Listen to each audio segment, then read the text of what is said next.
Hi everyone, Gabriel Moses Lee here, and Apple released iOS 16.1.2 to the public yesterday. Because I didn't publish a video yesterday, so this I said yesterday. This is coming about 275.6 megabyte. That's on my iPhone 13 Pro Max, and it's about over 200 so megabytes on my iPhone 10R. Now, along with this, Apple just released iOS 16.1.2. No other softwares yesterday. But with betas, we got iOS 16.2 beta 4, iPadOS 16.2 beta 4, tvOS 16.2 beta 4, and I think watchOS 9.2 beta 4, and macOS 13.1 beta 4. Later I'll then show you the build number. I can't show you betas because I'm not installing betas, as I only have, two phones. I'm not going to be installing betas. Anyway, the release note says that improve compatibility with network providers. Now, what Apple is trying to say, I have no idea. Maybe to improve the network or internet speed of your 5G of your phone even better, or maybe so that it won't lose compatibility, and maybe so that the modem firmware is updated as well.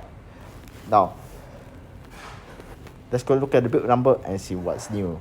The build number is 20B110. So they say already this update includes improvement and bug fixes for your iPhone. So that's what Apple says. So if we go to Apple security website,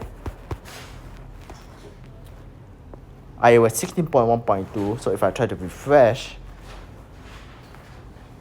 they say that details is available soon. So Apple normally, what they say their release note is that for the protection of our customers, Apple doesn't discuss or confirm the security issues until investigations has been occurred, and patches are released.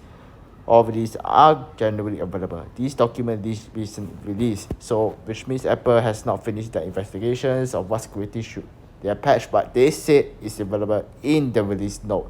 So if we go back, when you scroll all the way bottom, like you see here, for information on the security update, there's a link they can click, and then for iOS 16.1.2, but there's no security update.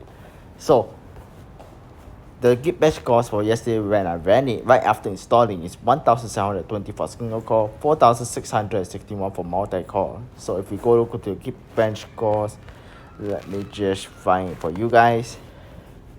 We go to the history, 16.1.1.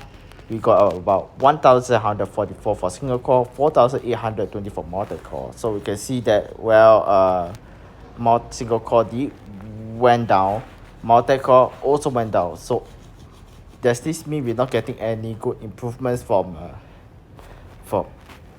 iOS 16.1.1 to 16.1.2? Generally, I said point update. There's no really decrease performance or battery life. It's just a point update, and it's going to give you so-called a bug fix and then security update.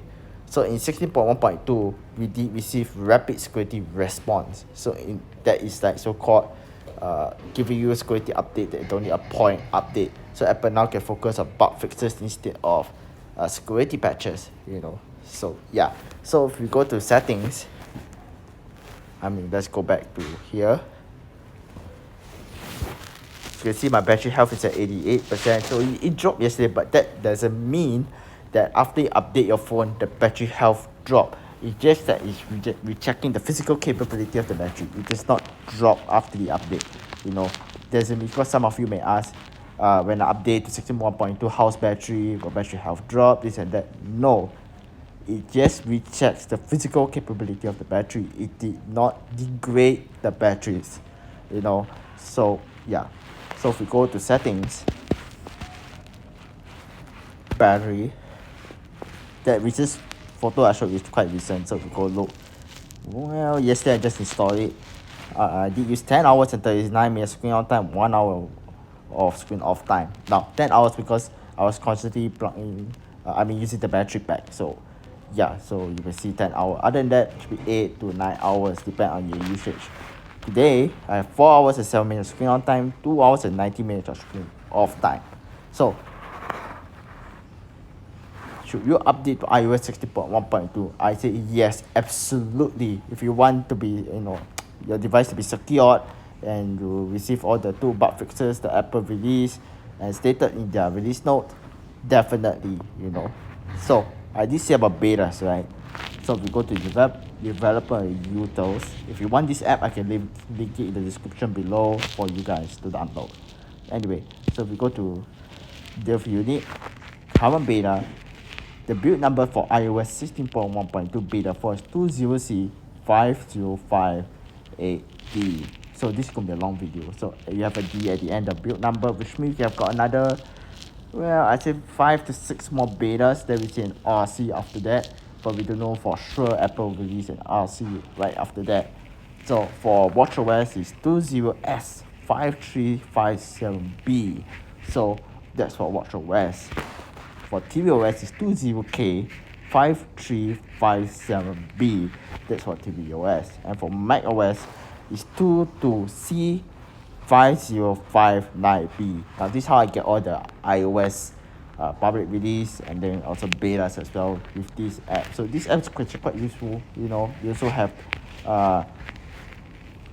cover release, which is iOS 16.1.2. No other software except iOS.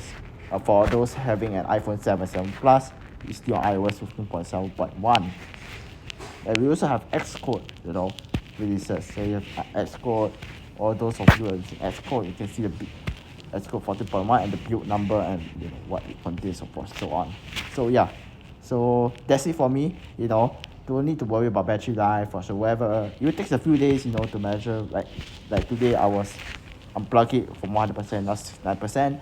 Give a few days for it to measure and for things to finish processing in the background. So I would say that right now my 13 Pro Max, well, it's staying nice and cool on the back.